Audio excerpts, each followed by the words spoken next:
നമസ്കാരം. കഴിഞ്ഞ ദിവസം ലോക്സഭയിലെ ശൂന്യവേളയിൽ അപ്രതീക്ഷിതമായി നടന്ന പ്രതിഷേധത്തിൽ നിലവിൽ പിടിയിലായിരിക്കുന്നത് മൈസൂരു സ്വദേശിയായ ഡി മനോരഞ്ജൻ, ലക്നൌ സ്വദേശിയായ സാഗർ ശർമ്മ, ഹരിയാന സ്വദേശിനിയായ നീലം ദേവി, മഹാരാഷ്ട്ര ലാത്തൂർ സ്വദേശി അമോൾ ഷിൻഡെ, വിശാൽ എന്നിവരാണ്. എന്തായാലും ഈ ഒരു സംഘത്തിലെ ഏക സ്ത്രീ സാന്നിധ്യമായ നീലം ദേവി തന്നെയാണ് ഇപ്പോൾ വാർത്തകളിലെ പ്രധാനപ്പെട്ട ചർച്ചാ വിഷയം.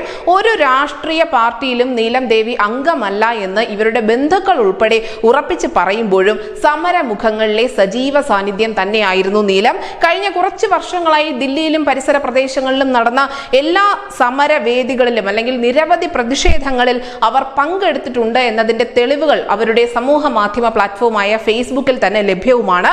MA ബിരുദത്തിന് ശേഷം MPhil എടുത്ത നീലം ഗ്രാമത്തിൽ ലൈബ്രറി നിർമ്മിക്കുകയും അതിനോടൊപ്പം തന്നെ ഗ്രാമീണരുടെ മക്കൾക്ക് വിദ്യാഭ്യാസ സംവിധാനങ്ങൾ ഒരുക്കുന്നതിന് വേണ്ടി പ്രവർത്തിച്ചു വരികയും ഒക്കെ ചെയ്യുകയായിരുന്നു. പിന്നീട് ഇവർ നീറ്റ് പരീക്ഷ പാസ്സായിട്ടുണ്ട് എന്നും നിലവിൽ സിവിൽ സർവീസ് പരീക്ഷയ്ക്കുള്ള തയ്യാറെടുപ്പുകൾ എടുത്തു വരികയായിരുന്നു എന്നുള്ള റിപ്പോർട്ടുകൾ കൂടി പുറത്തു വരുന്നുണ്ട്. എന്തായാലും ഈ കർഷക സമരം, തൊഴിലില്ലായ്മയ്ക്കും വിലക്കയറ്റത്തിനുമെതിരായ പ്രക്ഷോഭം തുടങ്ങിയ കാര്യങ്ങളിലൊക്കെ കേന്ദ്ര സർക്കാരിനെതിരെ നിരവധി സമരമുഖങ്ങളിൽ നീലം നേരത്തെയും പങ്കെടുത്തിട്ടുണ്ട്.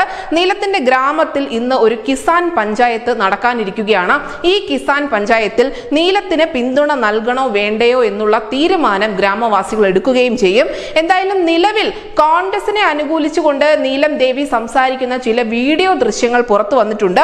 OP ഇന്ത്യയാണ് ഈ ഒരു റിപ്പോർട്ട് പങ്കുവച്ചിരിക്കുന്നത്. ഒരു അംബേദ്കറേറ്റ് ആയ നീലം ദേവി BR അംബേദ്കറുടെയും ഭഗത് സിംഗിന്റെയും ഒക്കെ കടുത്ത ആരാധിക കൂടിയാണ്. എന്തായാലും ഇവർ സംസാരിക്കുന്ന ഈ വീഡിയോ ദൃശ്യങ്ങൾ സമൂഹ മാധ്യമങ്ങളിൽ വൈറലാണ്. പ്രേക്ഷകർക്ക് കാണാനായി ഈ വീഡിയോ ദൃശ്യങ്ങൾ ഡിസ്ക്രിപ്ഷനിൽ നൽകിയിട്ടുണ്ട്. ന്യൂസ് ഡെസ്ക് ന്യൂസിന്റെ മലയാളം.